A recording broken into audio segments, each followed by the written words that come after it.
Après plusieurs mois de tractations à l'ONU, les États-Unis ont accepté de mettre la main au dollar pour le G5 Sahel. Washington a annoncé le financement de la force militaire à hauteur de 51 millions d'euros, versés directement aux États du G5 et non par le biais de l'ONU, comme le demandait la France.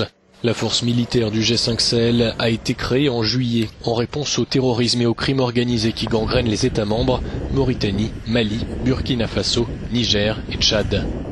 La force doit être composée de 5000 soldats des pays du G5. Ils opéreront en soutien aux contingents français et onusiens présents sur place, respectivement de 4000 et 12 000 hommes. Le poste de commandement central a été inauguré au Mali, un autre au Niger est en cours d'équipement. Les premières opérations doivent commencer ce mois-ci. La première phase prévoit le déploiement de bataillons le long des frontières communes aux 5 États, puis dans les zones qui échappent au contrôle des autorités, comme le nord du Mali.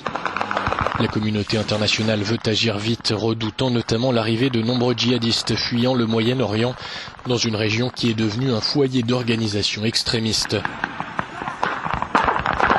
Évalué à 450 millions d'euros, puis revu à 250 face aux difficultés de financement, le budget annuel n'est couvert qu'à hauteur de 108 millions, répartis entre l'Union européenne, les pays du G5 et la France.